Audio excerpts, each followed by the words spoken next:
काम करते हैं, 4 का चौका की शुरुआत करते हैं। सबसे पहले चलेंगे प्रशांत जी के पास सस्ता ऑप्शन के लिए, फिर सचिन जी के पास चलेंगे एफएन सुपरस्टार, चार्ट का चमत्कार के लिए आशीष बहेती जी, और मिड कैप फंडा के लिए धर्मेश कांत जी हैं हमारे साथ। तो चारों के चारों ट्रेड्स आपके सामने। प्रशांत जी, आप शुरुआत करिए सस्ता ऑप्शन के साथ।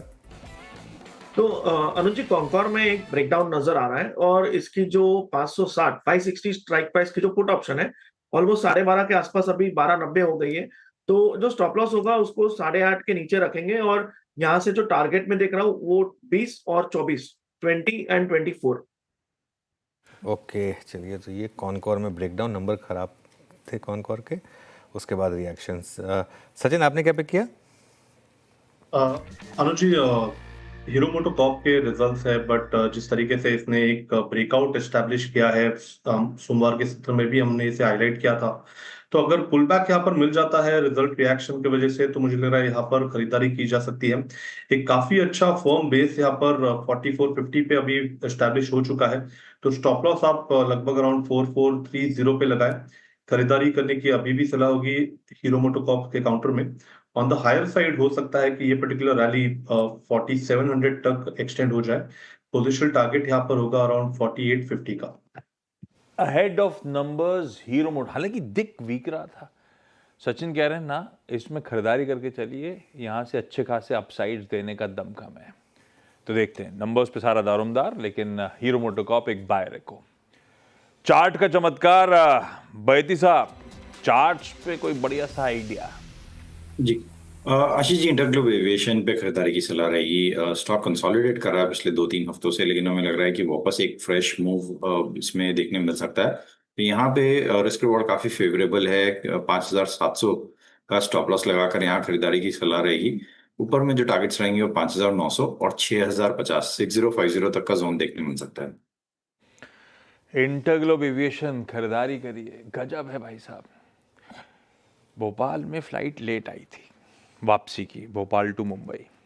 11:10 पे बोर्डिंग शुरू करी, 11:30 पे वो फ्लाइट एयरबॉर्न थी। ये टर्न अराउंड टाइम है इन लोगों का। ऐसा लग रहा है भागो भागो भागो, जल्दी जल्दी जल्दी उड़ा दिया यार। गजब लोग हैं, ऐसा टर्न अराउंड टाइम है इनका, कंपीट करना नेक्स्ट टू इम्पॉसिबल है किसी के लिए। खैर, इंटरग्लोब एविएशन रखिए रडार पे। आज के फंडामेंटल आइडिया के लिए मिड कैप स्पेस में सबसे प्रेफर्ड पिक के लिए धर्मेश कांत साहब के साथ चल रहे हैं। कांत साहब, आज का बढ़िया सा पिक कौन सा? बिल्कुल आशीष जी, देखिए वारी एनर्जीज पे बाई करने की सलाह रहेगी और यहाँ पर काफ़ी डिवाइडेड ओपिनियन है मार्केट में। सो मैं कंसर्न्स को एड्रेस कर देता हूँ। फेवरेबल ऑप्शंस तो सबको पता ही है कि यहाँ पर क्या अच्छा होने वाला है। सो एक कंसर्न ये है कि इंडिया में सोलर मॉड्यूल कैपेसिटी काफ़ी ज़्यादा ओवर सप्लाई जो हो रहा है, जो मेरे हिसाब से नहीं है, बिकॉज 2030 तक 777 गीगावाट की कैपेसिटी आप इंस्टॉल करते हैं तो भी पर कैपिटा जो कंजम्पशन है पावर का 1660 किलोवाट आसपास होगा, जो कि 50% बिलो है वर्ल्ड एवरेज से। सो वर्ल्ड एवरेज के अगर 70-80% के आसपास भी आप जाते हैं, तो अगर सोलर के थ्रू जो परम्यूटेशन कम्बिनेशन का मिक्स के थ्रू जाते हैं तो 600 से 1100 गीगावाट की और एडिशनल कैपेसिटी लगेगी। एक पॉइंट ये है। दूसरा, यूएस बिजनेस को लेकर काफ़ी अटकलें लगाई जा रही थी कि वहाँ पर टैरिफ का प्रॉब्लम आ रहा है। तो एक तो इनकी जितने भी कॉन्ट्रैक्ट है यूएस में, उसमें जो भी टैरिफ आता तो वो कंज्यूमर बेयर करेगा, वो क्लियरली उसमें मेंशन्ड है। हम लोग की मैनेजमेंट से बात हुई थी, उसमें उन्होंने ऐसा बताया था। और दूसरा, इसके बाद भी उनको ऑर्डर इन्फ्लोस मिल रहे हैं। 1.6 गीगावाट की इनकी कैपेसिटी ऑलरेडी है, 1.6 गीगावाट ऐड कर रहे हैं तो 3.2 हो जाएगा। तो ऑर्डर ऑफ इन्फ्लो इनका 2 साल तक तो कंसिस्टेंटली चलता रहेगा। फिर अगर समय बढ़ा तो वो बढ़ाएंगे भी वहाँ पर कैपेसिटी, ऐसा मैनेजमेंट का इंडिकेशन है। थर्ड फैक्टर है कि जो इनकी जो अदर बिजनेसेस हैं, चाहे वो सेल मैन्युफैक्चरिंग है, आपका इन्वर्टर हो गया, हाइड्रोजन कैपेसिटी हो गया, ये सभी प्लेस में आने 1-1.5 साल में ये आ जाएंगे। और डीसीआर जो होता है डोमेस्टिक कंटेंट और एएलएमएम के जो प्रावधान है, उसके हिसाब से वारी वेल प्लेस्ड है। अराउंड 22 गीगावाट की 1.5 साल के अंदर इनकी टोटल कैपेसिटी हो जाएगी सोलर मॉड्यूल की, और 15 गीगावाट की सेल की रहेगी। इंगॉट एंड वेफर की भी 10 आ रही है। तो कुल मिला के अगर देखते हैं तो बाकी पीयर से काफी आगे चल रहा है, वैल्यूएशन काफी सस्ता है। हम लोग का मानना है कि इनका जो ईपीएस होगा FY27 में करीब 150 का होगा, डबल देन करंट मल्टीपल्स। और अगर आप उसको 25 का भी मल्टीपल देते हैं, जो 40% वैल्यूएशन डिस्काउंट से है, 3850 का नियर टर्म टारगेट है। जैसे जैसे नंबर्स आएंगे वो फिर री रेटिंग के कैंडिडेट बनता रहेगा। ये धर्मेश जी ने घोट डाला एकदम वारी एनर्जी को, इतना तो प्रमोटर भी कंफ्यूज हो जाएंगे। गजब है।